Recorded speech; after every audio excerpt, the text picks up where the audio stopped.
पहा इथं आता आपण इथं जमलो, इथं आपण 3-4 ज्या काही घोषणा दिल्या ते इथं जमेल, पण आता इथून गेटच्या इथून जर आपण बाहेर गेलो तर इथून मूकमोर्चा आहे आपला. इथून मात्र जाताना कोणीही कोणतीही घोषणा द्यायची नाही. आपल्या घोषणा इथं आहेत, पाठीवर आहेत, फक्त फ्लॅश करायचं आहे.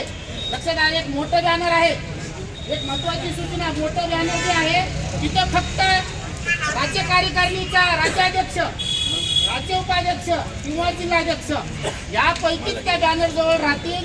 कोणीही इतर पदाधिकारी संघटनेचं त्यासोबत असणार नाही. एक हात जोडून विनंती. आणि निवेदन द्यायला सगळ्यात महत्वाची गोष्ट, मागचं आंदोलन आपलं झालं होतं त्यावेळेस मात्र निवेदन द्यायला जात असताना थोडीशी घाई झाली. त्यामुळं तिथं गर्दी न करता जे राज्याध्यक्ष आहेत, राज्य उपाध्यक्ष आहेत किंवा राज्य कोषाध्यक्ष आहेत किंवा जिल्हाध्यक्ष आहेत, कृपया यांना हात जोडून विनंती आहे की त्यांनी निवेदन द्यायला तिथे कलेक्टर ऑफिसमध्ये तर इतकेच जण यायचं आहे, घाई करायची नाही. कलेक्टर ऑफिसवरून जेव्हा खाली ते येतील आणि ते बाहेर तुम्हाला दिसले की समजायचं आपला मोर्चा हा संपलेला आहे. ते बाहेर दिसल्याशिवाय जायचं नाही, कारण का 7 जणांच्या नावावर हा मोर्चा आहे.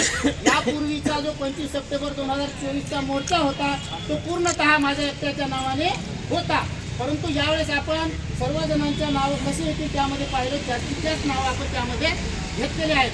कृपया सर्वांना हात जोडून विनंती आहे की आपण शांत